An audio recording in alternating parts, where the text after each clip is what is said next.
আমি আমন্ত্রণ জানাচ্ছি হুমায়রা শীতুলকে তার বক্তব্য উপস্থাপনের জন্য। বিসমিল্লাহির রহমানির রহিম। আসসালামু আলাইকুম। আমি আমার বক্তব্যের শুরুর আগে আমাদের জব মিশন মাগুরার কর্ণধার আল জাবিদ ভাইকে ধন্যবাদ জ্ঞাপন করে আজকে আমার আলোচনার বিষয় শুরু করছি। আজকে আমাদের আলোচনার বিষয়টি আমি মনে করি আমাদের সমসাময়িক সময়ের জন্য খুবই গুরুত্বপূর্ণ একটি বিষয়, বাংলাদেশের শিক্ষা ব্যবস্থা ও এর ইতিহাস। আসলে শিক্ষা ব্যবস্থা তো আমার মনে হয় যে একটি জাতির গঠনের যে ভিত্তি বা জাতি গঠনের যে মানদণ্ড, আমাদের কিন্তু এই শিক্ষা থেকেই একটি জাতি কোন দিকে এগিয়ে যাবে সেটি নির্ধারিত হয়। এরই পরিপ্রেক্ষিতে আমি আমাদের বাংলাদেশের শিক্ষা ব্যবস্থার যে ইতিহাস সেটা দিয়ে শুরু করতে চাই।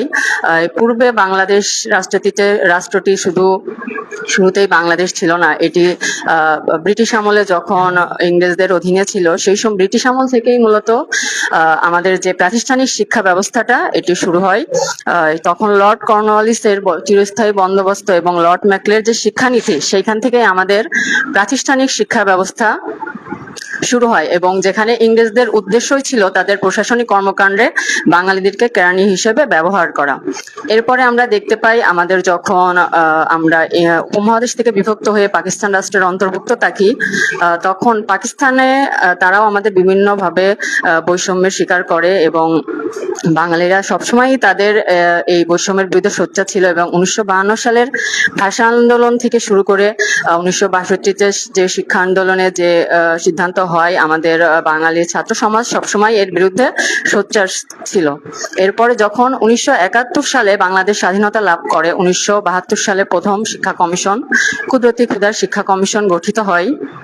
তখন শিক্ষাকে গণমুখী বিজ্ঞানমুখী হিসেবে প্রচলিত করার একটা প্রয়াস থাকে। এরপরে বিভিন্ন সময় বিভিন্ন শিক্ষানীতি প্রণয়ন করা হয়েছে। তারা ধারাবাহিকতায় বর্তমানে আমরা যে সময়ে এসে পৌঁছেছি, এখানে মূলত আমাদের 1990 সালে যে প্রাথমিক শিক্ষা বাধ্যতামূলক যে আইন জারি করা হয় এবং 1992 সালে দেশের কিছু কিছু উপজেলাতে এই ব্যবস্থাটা চালু করা হয়, এবং 1993 সালে সারা দেশব্যাপী বাধ্যতামূলক প্রাথমিক শিক্ষা যেটা চালু করা হয়, আমি মনে করি এটা আমাদের শিক্ষা ব্যবস্থার জন্য একটি বিশাল আমাদের অর্জন। কারণ আমাদের শিক্ষা ব্যবস্থার মূল ভিত্তি কিন্তু গড়ে ওঠে প্রাথমিক পর্যায় থেকে। আমি যদি বলি আমাদের শিক্ষার আমরা বেশ কিছু স্তর দেখতে পারি, তার মধ্যে উল্লেখযোগ্য হচ্ছে প্রাথমিক, মাধ্যমিক, উচ্চ মাধ্যমিক এবং উচ্চ শিক্ষা। যেখানে আমাদের প্রাথমিক শিক্ষাটা প্রথম শ্রেণী থেকে পঞ্চম শ্রেণী পর্যন্ত, আমাদের মাধ্যমিক শিক্ষা ব্যবস্থা ষষ্ঠ থেকে দশম শ্রেণী পর্যন্ত, আমাদের উচ্চ মাধ্যমিক শিক্ষা ব্যবস্থা একাদশ দ্বাদশ শ্রেণী, এবং আমরা উচ্চ শিক্ষার ক্ষেত্রে বলতে গেলে আমাদের স্নাতক, তারপরে স্নাতকোত্তর, পিএইচডি বা বিভিন্ন সময় মানুষ বিভিন্ন জায়গায় গবেষণা বা বাইরে পড়াশোনা করতে যায়। সেক্ষেত্রে আমরা যদি প্রাথমিক পর্যায়ে পিছিয়ে পড়ি তাহলে কিন্তু আমাদের কোনোভাবে অগ্রগতি সম্ভব নয়। এই জন্য আমি মনে করি আমাদের 1993 সালে বাধ্যতামূলক যে প্রাথমিক শিক্ষা কার্যক্রমটি চালু হয়, এটি আমাদের জন্য একটা আমূল পরিবর্তন এনেছে। এবং বর্তমান সময়ে আমাদের যে শিক্ষা ব্যবস্থা, এখানে আমাদের বেশ কিছু ইতিবাচক এবং নেতিবাচক উভয় দিকই রয়েছে। আমি প্রথমে নেতিবাচক দিকগুলো বলতে চাই। আমাদের বর্তমান শিক্ষা ব্যবস্থায় নারী শিক্ষার হার অনেক হারেই বৃদ্ধি পেয়েছে, কেননা বর্তমান সময়ে আমাদের বিনামূল্যে পাঠ্যপুস্তক বিতরণ থেকে শুরু করে বিভিন্ন শ্রেণীতে শিক্ষাবৃত্তি বা উপবৃত্তি প্রদান করা হয়। এই জন্য ঝরে পড়া শিক্ষার্থীর হারও কমে গিয়েছে, এবং নারীরা শিক্ষা লাভ করার পাশাপাশি তারা নিজেদের সম্পর্কে, নিজেদের অধিকার সম্পর্কে সচেতন হওয়ার পাশাপাশি সমাজে বিভিন্নভাবে তারা তাদের জায়গা করে নিয়েছে। এরপরে আমাদের মাধ্যমিক পর্যায়ে যারা মোটামুটি প্রাথমিক পর্যায়টা বেশ ভালোভাবে শেষ করতে পারছে, তারা আমাদের মাধ্যমিক পর্যায়েও তাদের শিক্ষাক্রমটা গ্রহণ করার চেষ্টা করছে। এরপরে উচ্চ মাধ্যমিক, তারপর থাকছে আমাদের উচ্চ পর্যায়ের যে শিক্ষা ব্যবস্থা। এই ক্ষেত্রে আমরা এখন দেখছি আমাদের প্রযুক্তির ছোঁয়ায় আমাদের শিক্ষা ব্যবস্থায় যে মাল্টিমিডিয়া ক্লাসরুম থেকে শুরু করে ইন্টারনেটের মাধ্যমে পড়াশোনার যে সুযোগ, এবং যে কোনো বিষয় এখন আমরা গুগল করলে যে কোনো বিষয়ের যে কোনো সমস্যার সমাধান আমরা সহজেই ঘরে বসে পেয়ে যাচ্ছি, যা আমাদের শিক্ষা ব্যবস্থাকে গ্রহণের ক্ষেত্রে আরো সহজলভ্য করে তুলেছে। এবং এর পাশাপাশি আমাদের যে কারিকুলাম দেওয়া হয়েছে যে জীবনমুখী শিক্ষা, মুখস্থ বিদ্যার উপর নির্ভরতা কমিয়ে জীবনমুখী শিক্ষার যে পদক্ষেপগুলো নেওয়া হয়েছে, আমি আশা রাখি এটাও আমাদের জন্য খুব ইতিবাচক একটা প্রভাব ফেলবে।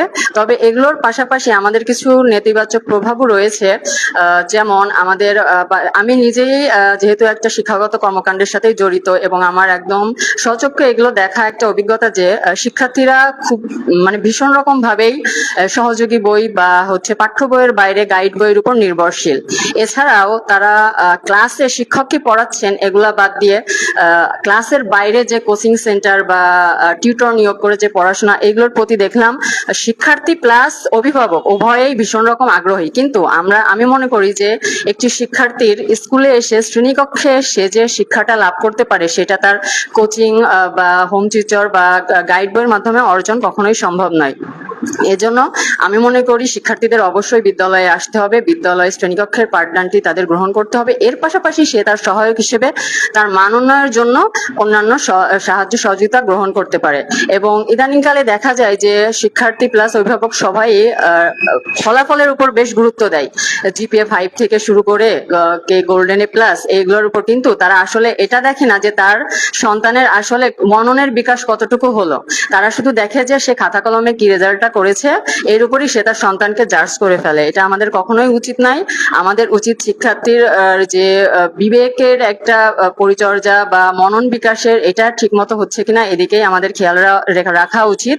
পাশাপাশি রেজাল্টের বিষয়টি আসবে, তাকে বাড়িতে অভিভাবক কিভাবে গাইডলাইন করছে এবং শিক্ষার্থী কি কতটুকু চেষ্টা করছে তার উপর তার ফলাফলটি নির্ভর করবে। কিন্তু আমি দেখি আমাদের এখানে আসলে বিষয়টা সম্পূর্ণই উল্টো হয়।